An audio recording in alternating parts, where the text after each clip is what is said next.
وہاں 40 دن گزارتے ہیں. کتنے؟ آگ کے اندر کتنے دن؟ 40 دن. 40 دن. تو اسی کہتے ہیں یار باہر میں گیا سا مری شری ادھر کلام جب نران شران پر بڑا مزہ ہے یار، وہ زندگی دے بڑے یادگار ایام ہے، یادگار. تو ابراہیم علیہ السلام سے کسی نے پوچھا تو ابراہیم علیہ السلام فرماتے ہیں جو اللہ کی توحید کی خاطر میں 40 دن آگ میں رہا، خدا کی قسم ابراہیم علیہ السلام کے وہ 40 دن یادگار ایام.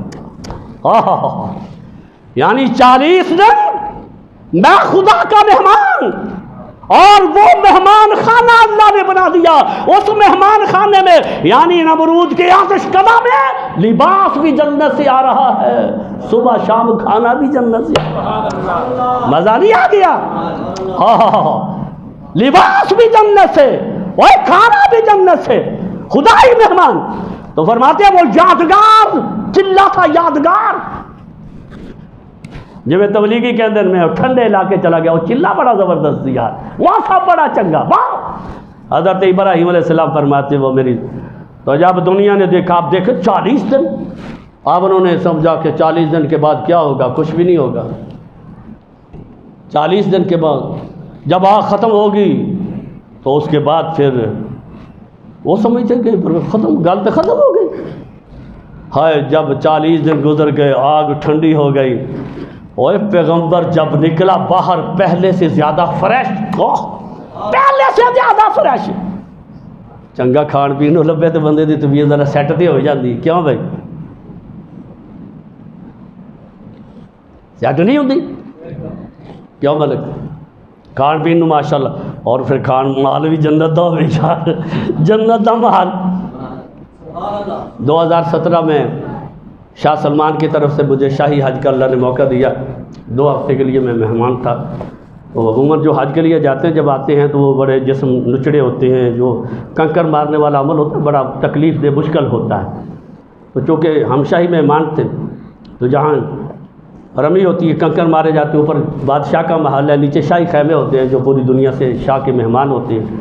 یعنی 10 سے 15 منٹ کے اندر ہم تینوں شیاطین کو چکر مار کر نا کنکر واپس آ جا کرتے. تو یعنی اتنا بہترین کھانے، پتہ نہیں آپ کو میں بتاؤں تو آپ کے منہ میں جناب پانی آنا شروع ہو جائے. یعنی کیا تھا، زندگی میں نہ سوچا نہ سوچ سکتا ہے. یعنی یہ ایک بادشاہ کے دسترخوان کے اتنے انعامات. جب میں واپس آیا لوگ مجھے کہنے لگے آپ حج کرنے گئے تھے یا پکنک منانے گئے تھے؟ ماشاءاللہ بڑے صحت مند ہو گئے. اور یہ بادشاہ کے کھانے پہ اگر 2 ہفتے کوئی آدمی پڑتا ہے، جب آتا ہے صحت یاب ہو کے آتا ہے.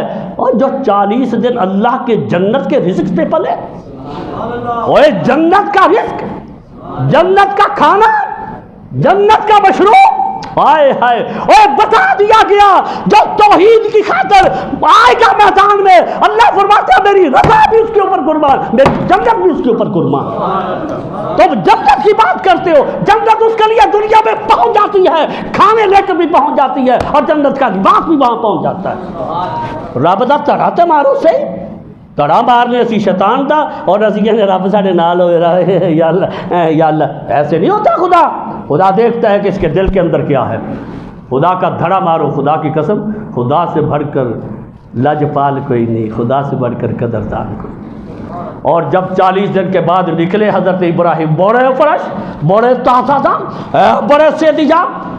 اب انہیں کوئی بات نہ آئی، جو باپ تھا نا خبیث آزر، بس اس کی زبان سے وہ چاہیے تو یہ تھا ابراہیم علیہ السلام کو زندہ سلامت دیکھ کر ابراہیم علیہ السلام کے ہاتھوں کو چومنے تھے، ان کے نبوت بھرے ہاتھ پر اور کلمہ پڑھ کر نمرود بھی مسلمان ہو جاتا، پوری سوسائٹی مسلمان ہو جاتی. لیکن ایمان ہر کسی کے نصیب میں نہیں. وہ خوش نصیب ہے جسے میرا اللہ ایمان کی دولت سے مالا مال کر دیتا ہے.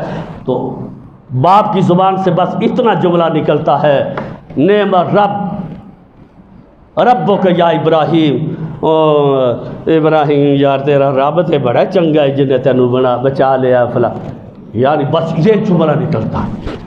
ایسا مشرک بد فطرت اور خبیث الفطرت ہوتا ہے. یعنی وہ باز نہیں آیا اپنے شرک سے. اور باپ اور کوئی اور کلمہ نہیں پڑھتا، تو ہی پڑھ لے، ماں پڑھ لے، بہن بھائی پڑھ لے. اتنا بڑا معجزہ، اتنا 40 دن اتنا بڑا آتش کدا.